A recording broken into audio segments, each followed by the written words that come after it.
everybody. 3 live streams this week. We made it. Hooray. Yes, the Hunger Games trailer. A number of you were like, where's the Hunger Games trailer? Well, it was pretty nuts. They dropped 2 trailers this morning at once, which was crazy. They dropped Wish and Transformers at the exact same time. I'm like, why don't you guys coordinate? But they're dropping the Hunger Games prequel trailer this evening during the panel for Lionsgate, which I believe starts at 5:30. And because they're dropping it so late, it looks like I'm not going to be able to react to it. And I'm pretty annoyed about that because the trailer, they're spoiling a bunch of clips from it right now on the Twitter channel. They're counting down from 17. They're like, let's look at 17 clips from the trailer. And you're like, stop it. That's what I'm like, at least. But I have to be somewhere. That's all I'll say, but I have to go and do something. So I'm sorry, Trump's reacting to this trailer. And so I'm a little frustrated. I really wanted to react to it. But that's the situation. All right, so we have a great group of stories to discuss today. Thank you for joining me. You can ask me about the subject matter at hand. While we're discussing it, I'll have a break at the end of each segment for your questions specifically. And then at the very end, there will be a Q&A where you can ask me anything that you would like. As for reacting to the trailer later, once a trailer drops, if you don't do it right away, there's really no point in doing it. And also, tomorrow morning, I'm going to be extremely pressed for time doing something else. I did do the Peter Pan and Wendy review. That is done. It's completed. It's already uploaded, and it will drop when the embargo lifts at 3 a.m. this evening. 3 a.m. Eastern Standard Time, midnight on the West Coast, when Peter Pan and Wendy goes live. So check that review out. I think it's probably one of my most inventive thumbnails ever. I went for it. Okay, so it's so nice to see all of you. You guys are great. All right, so let's get started. Okay, here we go. Boop. Oh, it still moved from yesterday when I didn't want to cover up Mickey. Hold on, let me fix it. There we go. All right, so Vanity Fair. Hey, future movie actor, I'm glad you're in. Vanity Fair had a very nice little preview of Dune Part 2 today, which I did not have time to read. I'm so busy. I was like, man, that's a lot of words. I have to tell you on a side story, when I first started out in business, I used to write very long memos, right? And I'd be like, look at all the information I'm giving you. And I had somebody who was getting them. And I'm actually very grateful that this woman did this. And she was very nice. Her name was Laura. She was actually a really nice person. She was a little bit abrasive up front, but I came to realize that she was an incredibly kind and smart and very nice person. So she was like, I don't want to read all this, Grace. And I was like, but look, I've given you all the information you need. Once you read it, you'll be able to, you'll really be situated to do what you need to do. And she was like, too bad, because I'm not reading it. And I was like, and I thought that was really interesting. And she didn't read it, much to my recently graduated shock. Like when you're in school, they want you to write these long papers. And here I had someone who I was working for say, I need this to be like a paragraph. And I was like, oh my God.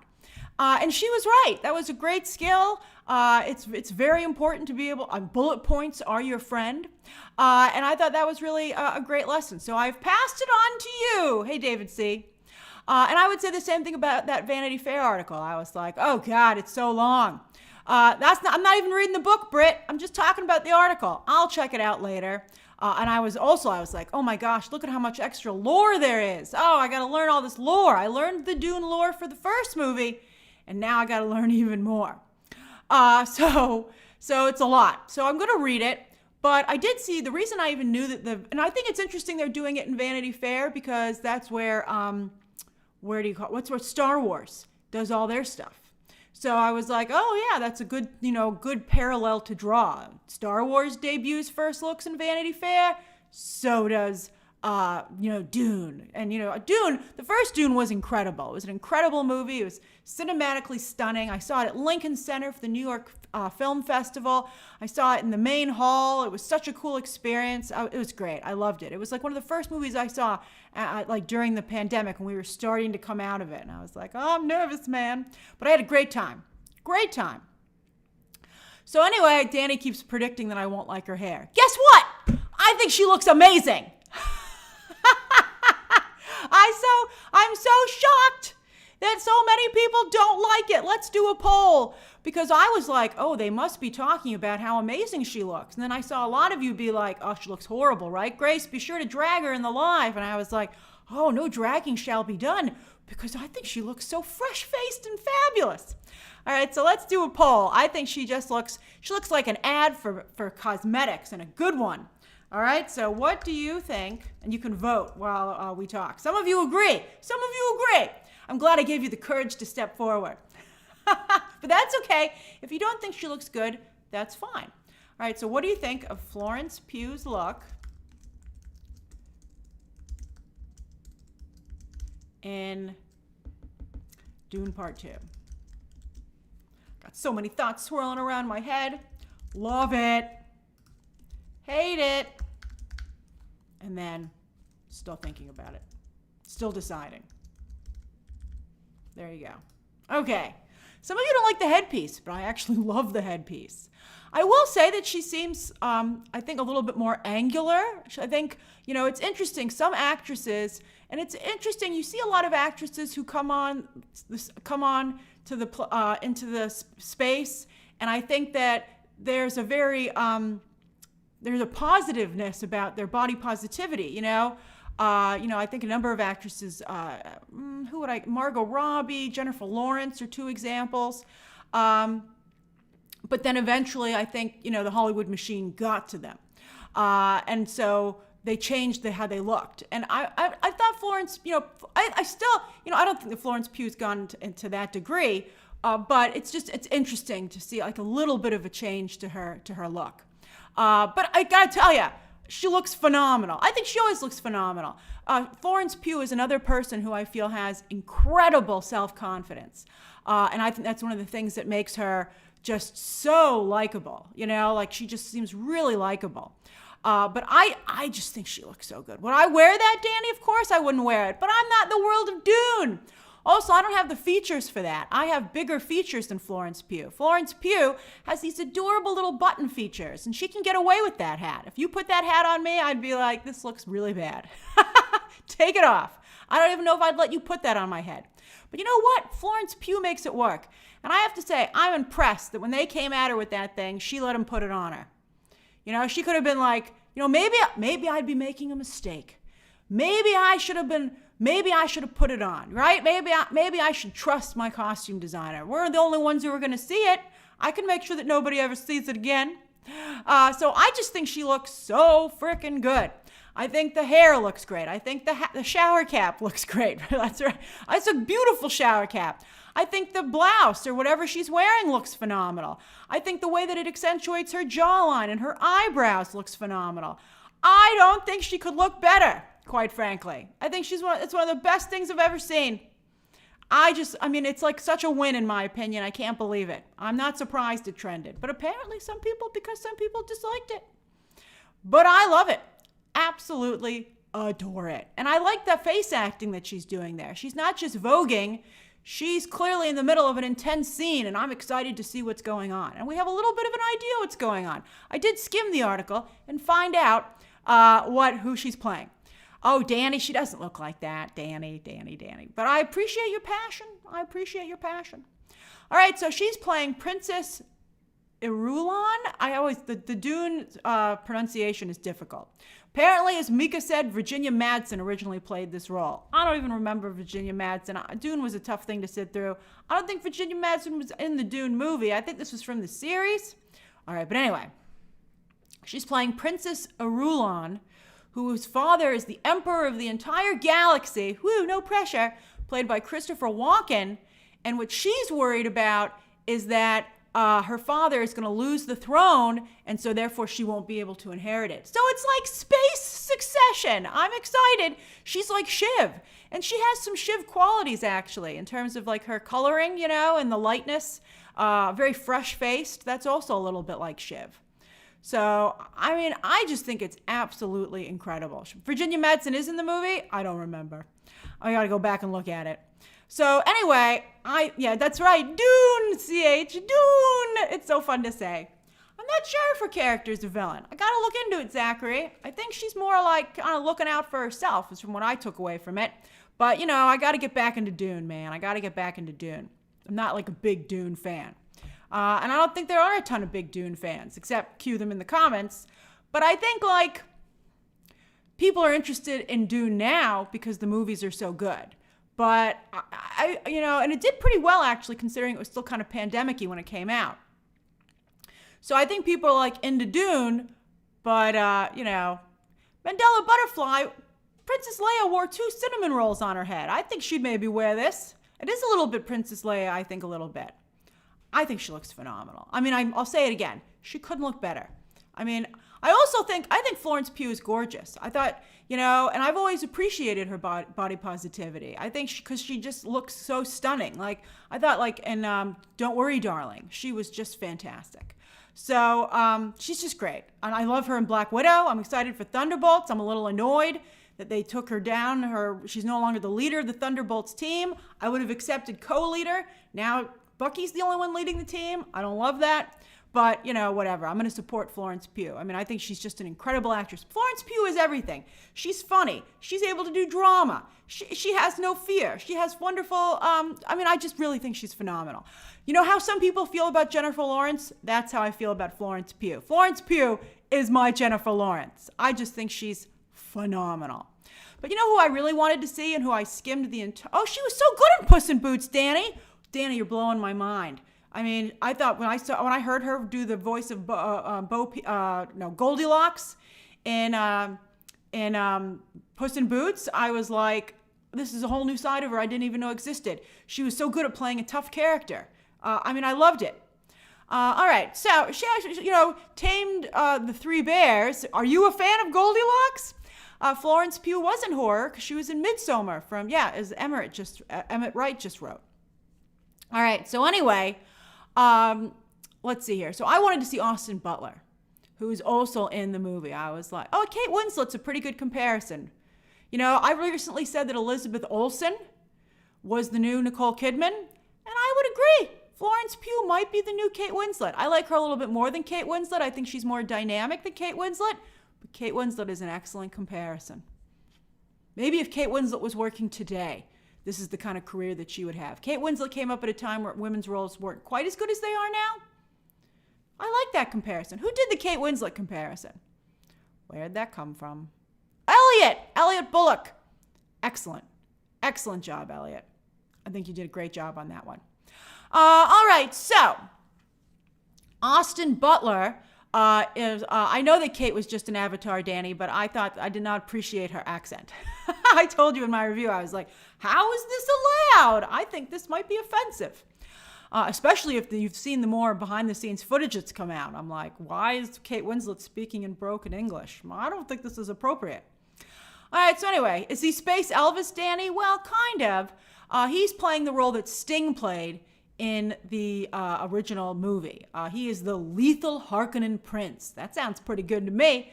But I guess they don't want to show everything at once. I think Florence Pugh was enough to show today. I probably would try to keep Austin Butler under wraps until much closer to the movie, like the first trailer. If they can save on, like I was very upset at CinemaCon that, people like to do these trailer descriptions. They're like, oh, we watched the trailer. Here's a description of what's in it. And I'm like, I don't want to hear that. I don't want to, see that. Because I was pretty upset that the reveal of Hugh Grant playing the Oompa Loompas in Wonka was given away. I really wanted to see that. I would have liked to have been surprised in the trailer when I saw it in the trailer as well. And that's not even like a spoiler for the movie where you're like, oh, it's going to be in the thing. That's like, it's a trailer. It's supposed to be a reveal. And I think that's going to significantly hurt the trailer. I mean, some of you maybe haven't seen it. So then sorry. But I was kind of annoyed about it. But we didn't do the Dune boop. I didn't do a boop. Boopity boop. I'm sorry. So anyway, yeah, I think if they could save the look of Austin Butler for that first trailer, I feel that would be really beneficial to them. This is going to be quite the movie. It's got Timothée Chalamet, Zendaya, Florence Pugh, Austin Butler. What? Talk about a 4-quadrant movie. That's not at all what 4-quadrant means, but I think it's pretty funny. I mean, that is just cornering the social media market. I mean, this movie's going to just trend like insanity, especially because Zendaya is actually in this one. So this comes out November 3rd. The Marvels comes out the week after. That sucks for the Marvels, boy. Then the Hunger Games prequel, which I hear is pretty good, and the ridiculous number of clips they're putting up online today look good already. And then Disney's Wish comes out at the end of the month, which, I still need to see a little bit more for me to think about how that's going to do. But a Disney movie at Thanksgiving, that's tough to beat. Although, didn't work out so well with Strange World. All right, let's look at the poll results. Hold on.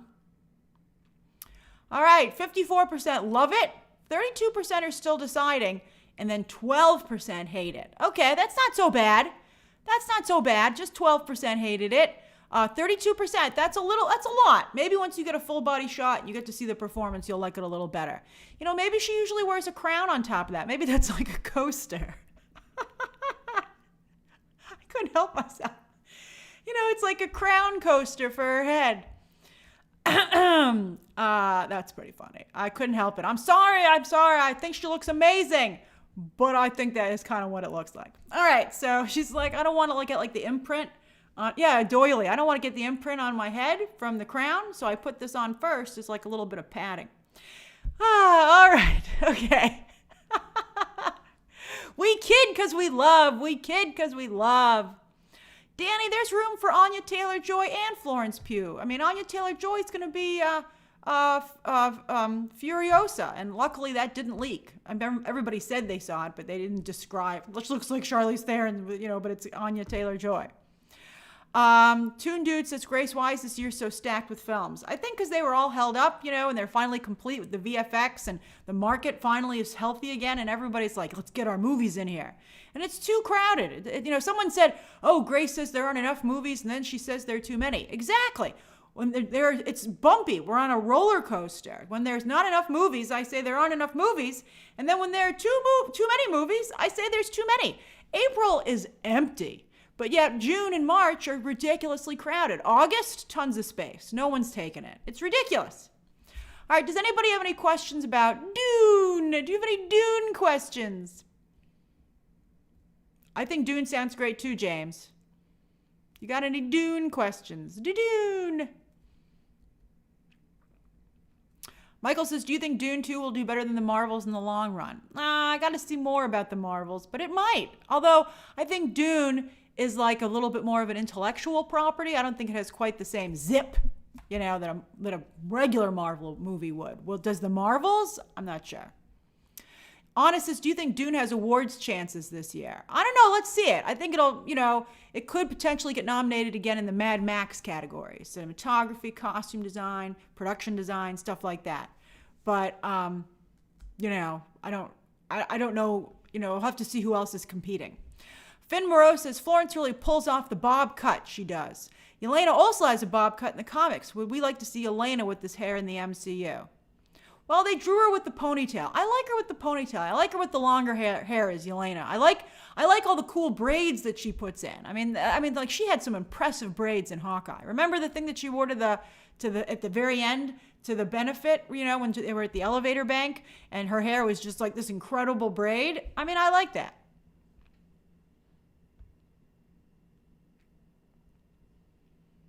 Amit says, any chance for more Dune? Well, I don't know if Denis Villeneuve would direct it, because Denis Villeneuve might eventually go, all right, I'm done. I'd like to do other stuff. But if it makes money, Warner Brothers will for sure continue with it. Well, for sure. Let me see how the lighting is here. Is it too dark? Yeah, it looks kind of dark. All right. So anyway, yeah. They'll continue. I'm not sure when a trailer will come out. There should be a lot of trailers next week. There were a lot of trailers this week because of CinemaCon. We should have a lot of trailers next week, though, to play in front of Guardians of the Galaxy. Like, for instance, the Oppenheimer trailer is just in front of Guardians in theaters, and then it'll eventually release online. So there'll be some trailers next week. I don't know if it'll be Dune, though. It seems a little early for Dune for me, quite frankly. But, I bet Warner Brothers will put a ton of trailers in front of The Flash, Wonka, Dune, because at that point you're getting towards the winter. Mika says, are Timmy and Zendaya movie stars yet? I think Zendaya is kind of a movie star, but I don't think Timothée Chalamet is. Not yet, at least. Not yet. I wouldn't have advised him to date a Kardashian. I mean, it might not hurt him with his draw, but I think it could hurt him with awards consideration. But let's see. I mean, if he's in love, well, then more power to him. I don't know. Zendaya, did you see how much she trended when she showed up at, what's going on right now? Coachella, right? I mean, she trended because she showed up and did a song for she had done one in quite some time. I mean, that's star power. That's star power. I think it's too bright. It's too bright. It's driving me crazy. It's making me uncomfortable. All right, sorry about that. Let's go to the next story of the day. Hold on. All right, so story number 2. Here it comes. Boop. Oh, no, I covered up part of Optimus Prime. All right, so Transformers is getting an animated movie. Did I boop? Boopity boop boop. Boop. Transformers boop. Boop. Boop boop boop boop boop. I did it. I was so nervous I was going to mess up. All right. So, Transformers 1 is going to be an animated movie. So they're making a lot of Transformers movies, boy. A lot of Transformers movies. And this one's going to be animated. I'm glad you guys enjoyed that. There's a little bit of a delay. I'm glad you liked it. I have so much fun with you guys. All right. So, Disney, Pixar, now Super Mario Brothers. So many animated movies are making bank. And even, Ivan, I'm sorry you're sick. I'm glad I cheered you up a little bit. And then even the Spider-Verse movies, they don't make a lot of money yet at the box office, but they want a freaking Oscar. And so I think other franchises are starting to be like, maybe we should get into this space. So, and then also how well anime is doing. I really want to see them push into adult animation for all. Even Super Mario Brothers, I think, still technically is a kids movie that adults enjoy. This is animated, so this is the voice cast, if you're wondering. This is the voice cast. So Transformers, under Paramount and Nickelodeon Animation, is going to be doing this animated movie called Transformers 1. It's going to be an origin story. Avatar Studios, of course, is also set up at Paramount, and they're going to be telling some stories that are definitely animated and definitely aimed at adults coming up. So I'm excited about that too. I hope that we can start pushing Western animation into being for for adults. And I think also Teenage Mutant Ninja Turtles. That's from Paramount, and that was also spotlighted today at CinemaCon. Seth Rogen is producing that, and I think that also has an adult angle to it. Because when you have these older brands that have been around for at this point generations. Is my voice messed up? Is the voice weird coming through? I don't think so. All right. So anyway, all right. So I think we're still talking about the boop. Okay. So anyway, I think that Teenage Mutant Ninja Turtles, of course, they wanted to play to a younger audience, but because so many Teenage Mutant Ninja Turtles fans are older, like Seth Rogen's age, they want to make sure the movie can appeal to that demographic as well. So just like Spider-Verse, the Miles Morales movies appeal to older comic book fans because they're so sophisticated. And so I think that's great. And of course, the same people who like these toy brands still watch a lot of animation. Who do you think in the West is watching all the anime and all that stuff? So this film will tell the story of how a young Optimus Prime, here voiced by Chris Hemsworth. I don't know how people are going to feel about that. How do you feel about that? What's the name of the guy who voices Optimus Prime? Peter something. I interviewed him at Comic-Con like a long time ago, and my interview with him did so well. He's so famous to the fans. Peter Cullen, I thought that was what it was. Peter Cullen, and he's doing the voice. Okay, I will do a poll, Allison. All right, and I just am shocked that they would have, even as much as I love Chris Hemsworth, I'm like, Peter Cullen. So, how do you feel about Chris Hemsworth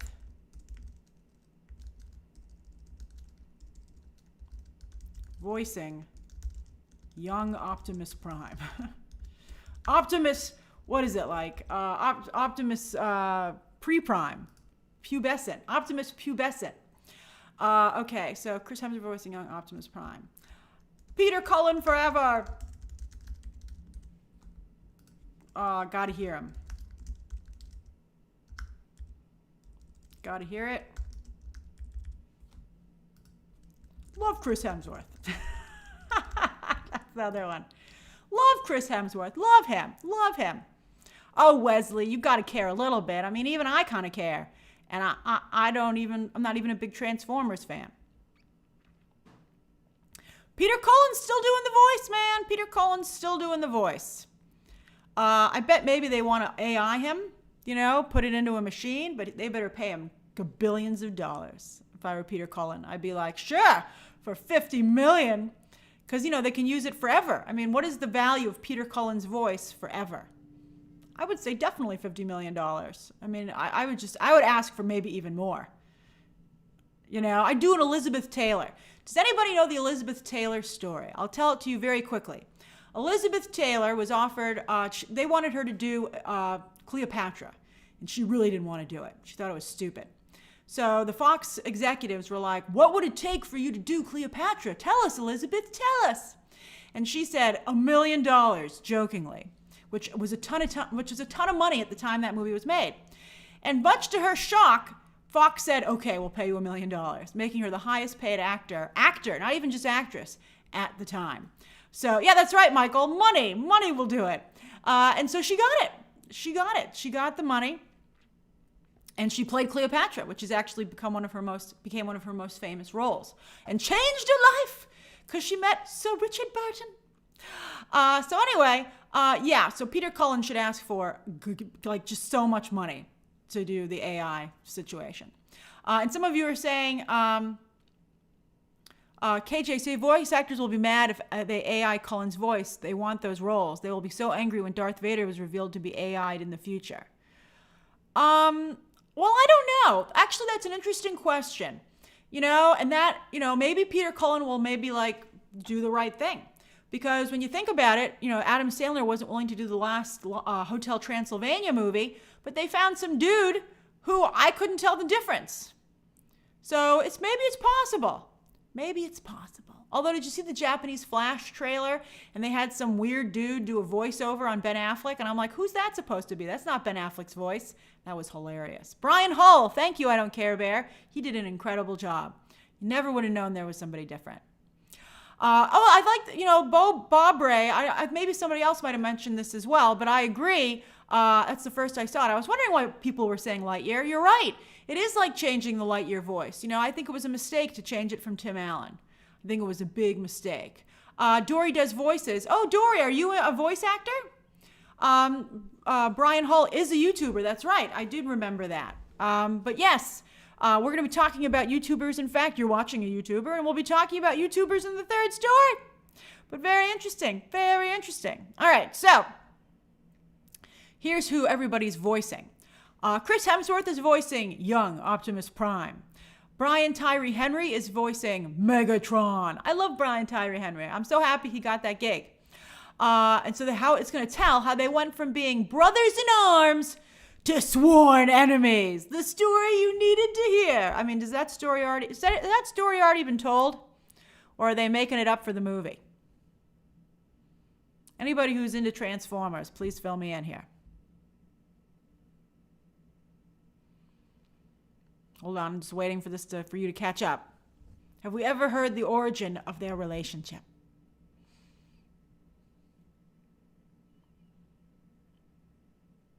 Well, Cosmics, it is part of their history, but I mean, have we seen it? Have we heard the story? Could I go get the original story and read it or watch it? And so most of you guys think it hasn't been told. All right, that's good. I'm sure some screenwriter somewhere is like, whoo. All right, so Scarlett Johansson is voicing Alita. I have no idea who that is. Keegan-Michael Key is Bumblebee. What a get. First Toad in Mario, and now Bumblebee. Very happy for him. Devin Pullen says, Grace, this is why these non-fan execs are problems. They don't understand the fandom. You cannot do Transformers with the Optimus voice. They will upset the people that the movie is made for. I agree. And as again, Devin, I'm not even a huge I wouldn't even call myself a Transformers fan. I enjoy the movies when they come out. But even I'm like, as I said, I don't know if I don't think I would get rid of, I wouldn't get rid of Peter Cullen. John Hamm is Sentinel Prime. That sounds vaguely familiar. And then Lawrence Fishburne is Alpha Trion, and I have no idea who that is. B. Weeb says, Grace, Mario is doing amazing with Chris Pratt. Do you think this will matter? I think it will matter because Mario doesn't talk as much as Optimus Prime. You know, like usually doesn't he just go, it's a me, Mario, and then go binga, binga, binga, binga, bing while he jumps around, right? I don't think Mario talks that much. That was my Mario impression. But I think that Peter Cullen, you know, I mean, if you have the Calm app, Peter Cullen actually does like a sleep story, which was quite soothing, and I actually did listen to that. So, yeah. Cool Guy says, they were never brothers in the show. Optimus Prime used to be a character named Orion Pax, but he died and was reformatted as Prime. Alita was his girlfriend, as I remember correctly. That's crazy. Robots dating. So many inappropriate jokes. Whelm says, David Kaye is the only other voice actor accepted to voice Optimus. He was Optimus in various animated shows, most notably Beast Wars and Armada. Well, Beast Wars would maybe make sense. Matt, you think I should voice Mario? Thank you very much. I appreciate that. That's great. Yeah, Brothers in Arms. They were in a Transformers unit together. I like SMR Goose, keeping it real. I would be more upset if it wasn't Hemsworth. Chris Hemsworth, it's not Liam Hemsworth, which when he got the Witcher gig, everybody was like, hell no. But I think with Chris Hemsworth, people are like, you can't get upset with Chris Hemsworth. And I would agree with that. W.S. Fletcher says, hi, Grace, I think they're going to do what they're going to do, and one of your members have already said, is young Optimus is called Orion Pax and a different character. Oh, you think he'll get reformatted and get a different voice? Oh, I don't like that at all. The fact that the voice changes makes me feel like it's not even the same entity. It's just using the body for parts. I would make me very sad. I don't like that at all, actually. I mean, it's not important that I like it. It's important that the fans like it. But I'd be like I guess at the end, Peter Cullen would be like, I'm now Optimus Prime. And I'd be like, did Chris Hemsworth's character die? Is he just a ghost in the machine? Haha, that'd be hilarious. He's floating around in there somewhere. Wade Chadwick says, I said 20 minutes ago it might be Pax. I'm sorry I missed that, Wade. But I'm glad you brought it up again. All right. Chris says, wasn't Chris Hemsworth taking a break for personal reasons? Well, that's an interesting thing that you bring that up. Voice work is very, very well paying, but it's very little work. You don't have to go hair and makeup. You can do basically all your lines in a couple of days, but yet you get paid as if you were doing a feature because you're going to promote it. So I think that's one reason Scarlett Johansson's willing to do this. I think Chris Hemsworth, I'm glad to see Brian Tyree Henry get into the voiceover business. It's quite lucrative. But that's why stars take these gigs, It gives them the ability to be home more, be with their families more, but yet still bring in big bucks. And after they've taken a break, they can jump right into a PR campaign that keeps them on the radar of the public. So it's a very good deal, So Chris Hemsworth can take it a little bit easier, but still keep himself in the public eye. So I think it's actually a great choice for him, especially with what he's going through in his personal life. Devin Pullen says, Grace, to be honest, I would get behind Lawrence Fishburne as Optimus. He did amazing as Silver Surfer. Yeah, Lawrence Fishburne has a very cool voice. Liam says, Chris as Prime is hilarious. As an Aussie, I can just hear the jokes we're about to make at his expense. Where did that go? G'day, mate. I'm Optimus Prime. He is a very happy, nice person. All right. Yes, that's right, Ron V. Squid. They don't have to do any crazy training or anything like that. They can just, have a good time. I can't tell you, Jake. I can't tell you. All right. So next up. All right. So does anybody have any questions before we move to the next story?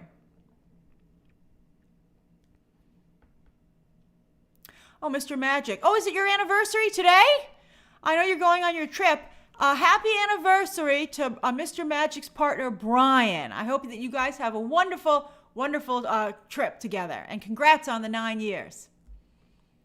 Let's see here.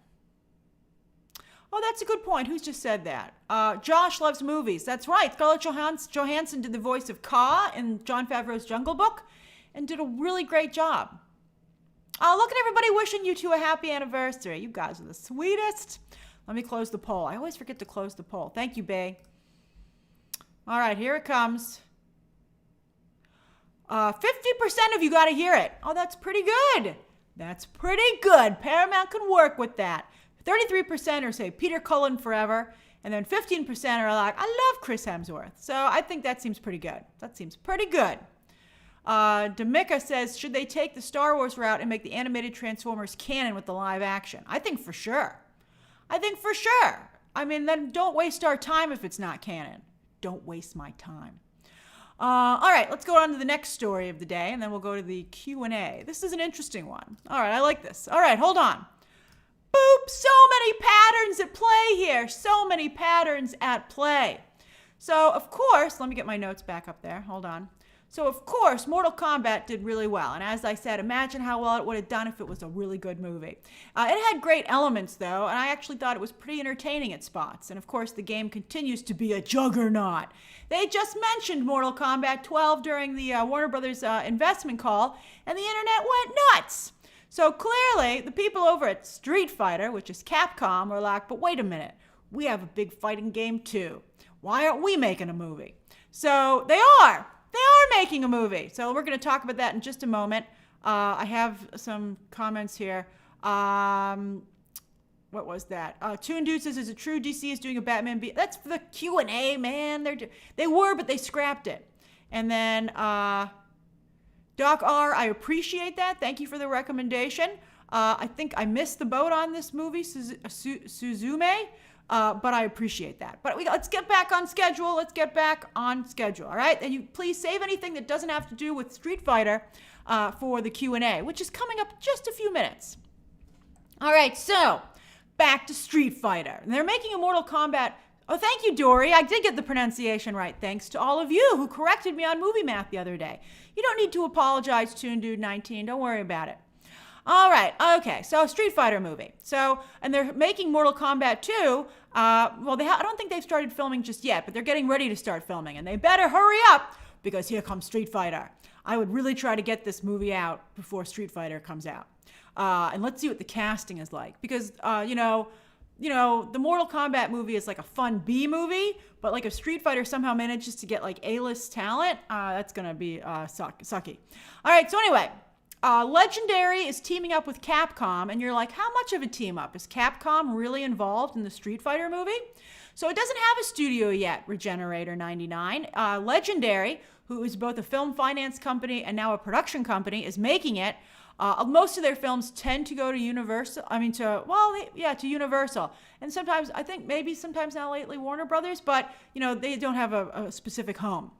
So anyway, they're doing the Street Fighter movie, and I do wonder if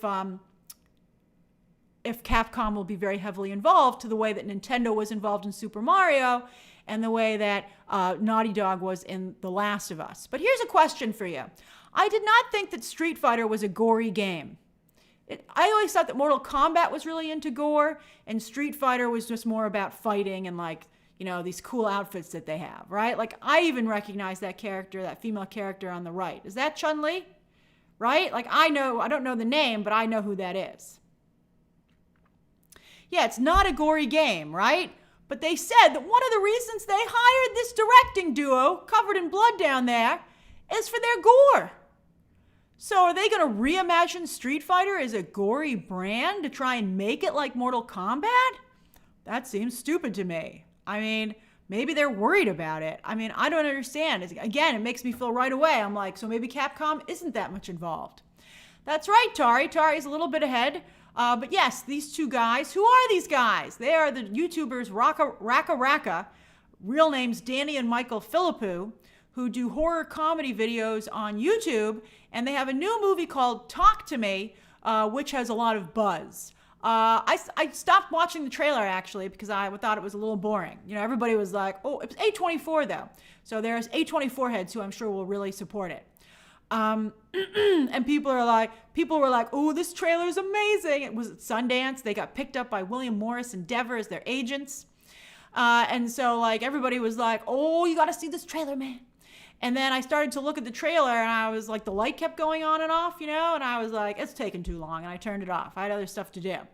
So, I mean, I don't know if they're the right choice for this, quite frankly, especially with everything you're telling me. But they were hired for their ability to do tension and also gore.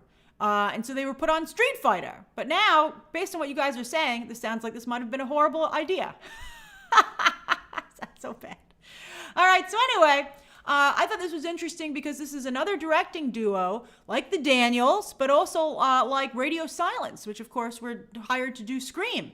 They did 2 Screams, and now they're doing yet another horror movie that's top secret with Melissa Barrera from the Scream films. Dallin said, hope the team behind Street Fighter learns from the mistakes of the 90s live-action movie. While it's a campy gem, this new movie needs to balance the fun with the majestic action of the games. Dallin, I didn't know you were a gamer. That's awesome. I like how multifaceted you are, Dallin. Hey, Leroy. So that's awesome. So I think you're right. I would think that based on what we just talked about with Super Mario Brothers and The Last of Us, it is shocking to me that Capcom allowed these guys to be hired. Quite frankly, I would have gone over to 87 North, the company that does, John Wick and all that stuff, and apparently had an incredible presentation with Emily Blunt and Ryan Gosling at CinemaCon for Universal yesterday, and ask them to do it. All right, so Dancing Dog 60 says Capcom needs to shell out money for Donnie Yen for Street Fighter. Oh, that's awesome. The fighters have powers, and the manga is very violent. Maybe that's where it's coming from, the manga.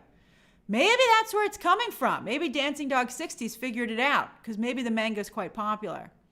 I love Donnie Yen. And the fighters have powers. You know what this is reminding me of? The video game in Black Mirror. You know, the video game? And actually, that actor went on to do Mortal Kombat, interestingly enough. All right, so let's do a poll, because I see a lot of you are gamers. CJ, I see you. What should be the tone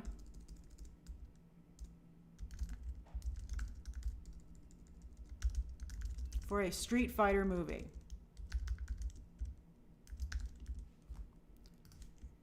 PG-13, like the game.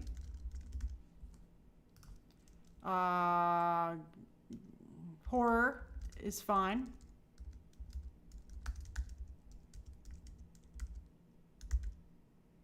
We'll do interesting. Horror is interesting.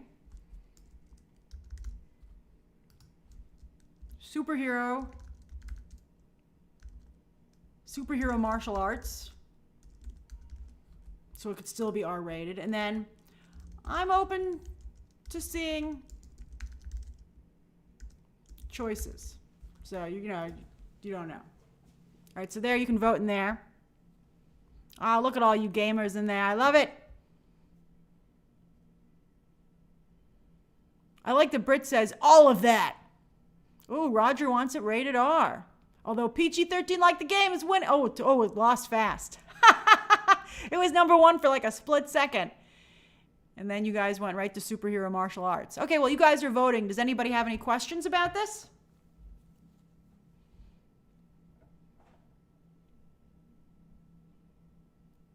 Any questions? Well, I got to be out of here in 9 minutes, so we got to get to the Q&A.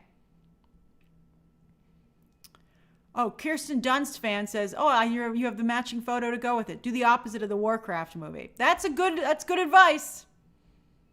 Rashad says, "Mortal Kombat is where the horror is, not Street Fighter." I would agree with that. I would not want them to look like they were stealing from Mortal Kombat. I think that would be a bad look. Cole says, "The new game has a very artistic graffiti aesthetic. Maybe this will as well." That's interesting. That's like the original Street Fighter, right?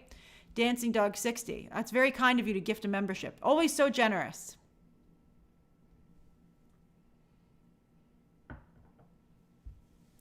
Hector Vega says this would be great for the Daniels to direct. I don't know. I don't know if the Daniels are commercial enough, but let's see what their Star Wars episode looks like.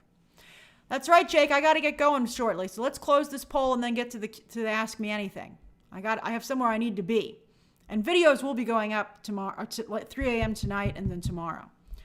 All right, so 41% say superhero martial arts. 28% say PG-13, like the game.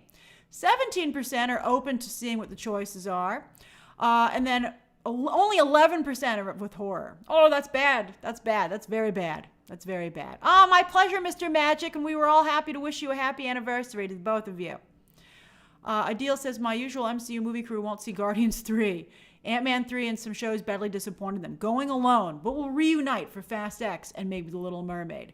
That's cool, Adil. It's fun sometimes to go to the movie by yourself. It's really fun.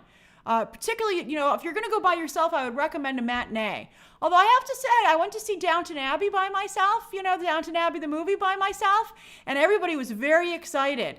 I saw it like the first, let me see what the Jonathan Majors news is. I saw it like the first, let's see. I saw it the opening night, and it was so great.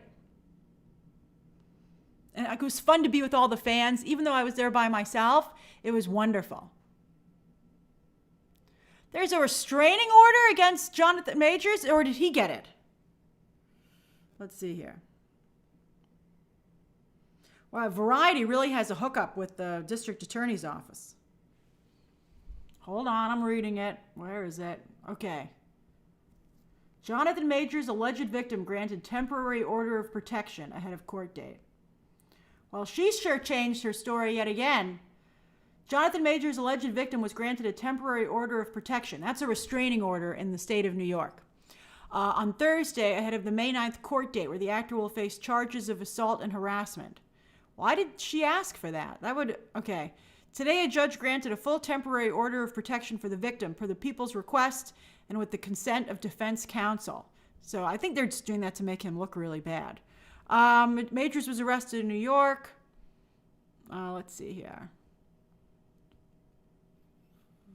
All right, it's still developing, but his court case is coming up very quickly. I think that she doesn't seem like she asked for it. It seems like the defense attorney. I mean, who's the defense? The defense counsel agreed. Well, of course they're going to agree. They're not going to be like, no, you can't do it. That sounds, I don't know, that seems a little sketchy on the court, on the side of the, I mean, if she didn't ask for it, I don't know. All right, so let's do this is I got to see what they decide. It's very bad. I will just say one thing as we go into the Q&A. Everybody is saying Ezra Miller is doing such a great job that, let's just talk about that. And it's like, well, who else does a great job on screen? Jonathan Majors. So there has to be consistency in the way those two are handled. And if there isn't, I'm certainly going to call it out and address it because I don't think that's fair. Okay. Let's see here. Let me get to the questions that already came out. All right, so I've only got like 5 minutes. I apologize. All right, Ariel Knight says, it's well known that Nintendo doesn't have any black characters, not one. Do you think they should do something about that for the movies? Well, Ariel Knight, I think they tried to fix that a little bit with having Keegan-Michael Key voice Toad, obviously. But I think that obviously the movie has still done quite well. And the number one audience was Latino audiences. I think that as they continue, they're going to have some diversity. But at the same time, I think they really have to do it. And I wouldn't just do it for the movies. I think that if they want to have that diversity, it has to be organic and it has to start in the game space. I think Nintendo has to develop those characters. And then, although I thought that doing Idris Elba for the voice of Knuckles really was great and worked out really well. So maybe they could kind of do it like they did with Keegan-Michael Key and Toad. But, I hope they continue to work with black talent. I think that's very important. Ravina, what a great name, says Capcom should do Darkstalkers. Universal tried to launch a Dark Universe, but Darkstalkers was based on those Universal monsters and has a rich lore. I'm not at all familiar with that property, but it's a cool name, just like your name. Let's see here. I love Downton Abbey too, Michael. It was really, although now Gilded Age is my new love. Devin Pullen says Sophie Turner-Smith is Storm in the MCU. I agree. I think she's perfect. Let's see here. SMR Goose says, I go to the movies by myself a lot. I clap and I cry and I get embarrassed. You shouldn't get embarrassed. Lloyd, I haven't seen the first look on Killers of the Flower Moon. I saw some of the pictures that went out, but I'm just looking forward to seeing a trailer. Let's see here. Carlos says, Grace, I'm so excited for Wish. Love the trailer and the animation looks beautiful. Do you think it'll be a success? Carlos, it's impossible to tell at this point. I do think the trailer was largely ignored today. It didn't even trend. And I think that's unfortunate. I think it unfortunately came out against Transformers. But I think also the teaser didn't really tell anybody what the movie was about. I hope it's well received. I thought the trailer looked promising. I don't know how I feel about the style of animation, but again, I think the big takeaway is we need to see more. JLo1972 says he was probably harassing her to go further in exonerating him. Well, they should have said that, you know? I mean, they should have made it clear why they needed that restraining order. But she seemed like it's just a very bad situation. Let's see here. If she needs an order of protection, I'm glad it was granted to her.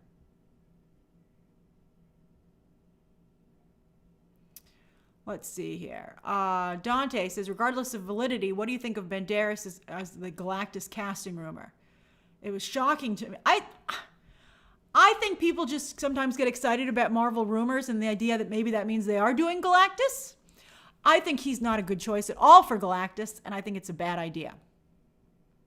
B says, do you think Yellow Jacket Season 2 has gotten better? Well, I'm one episode behind, but so far the only storyline that I like is Christina Ricci and Elijah Wood. They're brilliant. They should have a spin-off show so I don't have to watch the rest of it anymore. Let's see here.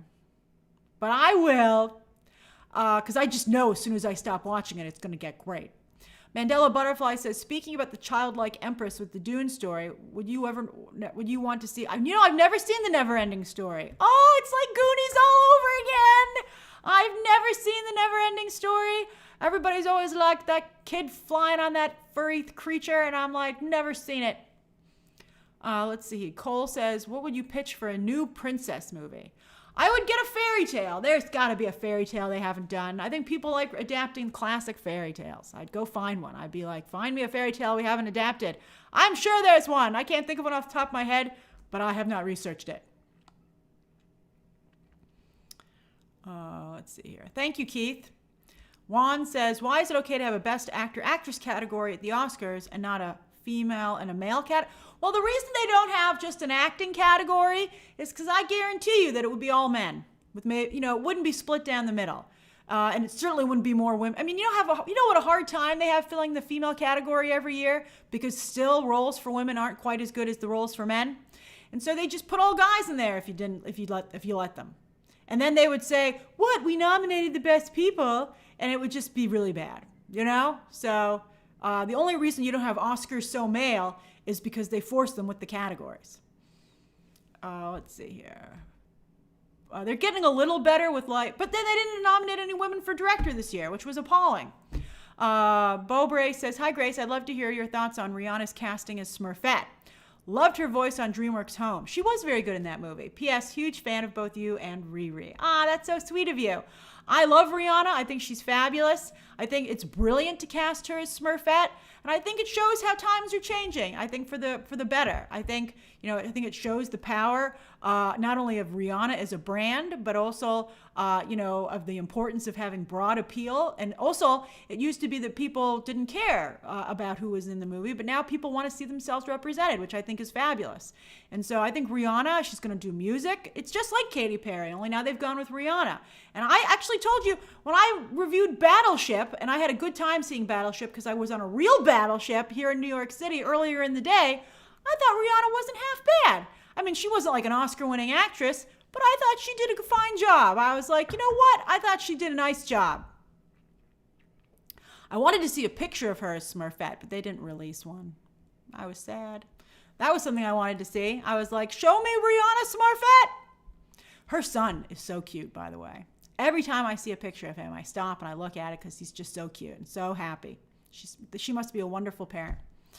Let's see here. Future movie actor says, rightfully, Michael Massey wasn't held responsible for Brandon Lee. Why should Alec Baldwin with his situation when it's almost the same thing? All right, that's a very complex question, and let me try and answer it. Oh my God, I'm supposed to be off, so let me answer this, and then I gotta go. The difference is I think, pure negligence. With the situation with Brandon Lee, it was everybody was doing what they were supposed to be doing, and it was the armorer, and I think the way that they were, I believe the closeness that they were standing next to each other, but the actor felt they were acting in a responsible manner. Okay, Alec Baldwin was, first of all, not just an actor on this set. He was a producer. He hired a cheap, inexperienced armorer to save a buck. He let the set degrade to a point where it was so unsafe that people were walking off of it. So he is responsible in a producer capacity, not just as an actor. But as an actor, he was very irresponsible, and he pointed a gun, no matter what he thought the situation was, directly at an individual, and you're supposed to never do that. I guess Michael Massey did too, technically, but I think that the producer stuff really compounds it. All right, so any quick little things I can ask? No, I think we're good. I gotta go. I'm sorry, I cannot be late. All right, I had a lovely time talking to all of you. Mike Media says, Grace, will we get a Mission Impossible trailer? Probably with Guardians, maybe next week, but I'm sure it's coming very, very soon. I had a wonderful, wonderful time talking to all of you, as always. And 3 live streams next week, baby. 3 a week. So coming up is at 3 a.m., Peter Pan and Wendy review will go up. Then another thing will go up on Friday. Then on Sunday, we start all over again with movie math. And then, of course, in the evening, we'll be finally doing our BTT movie watch-along for the month. And it's Indiana Jones and the Temple of Doom. The Indiana Jones that I have seen the least amount of times. I'm actually very excited to watch it again with you. All right, and then, of course, we're watching The Little Mermaid, the animated one, sometime before that movie opens in May. All right, everybody, bye. I had a great time. Bye-bye.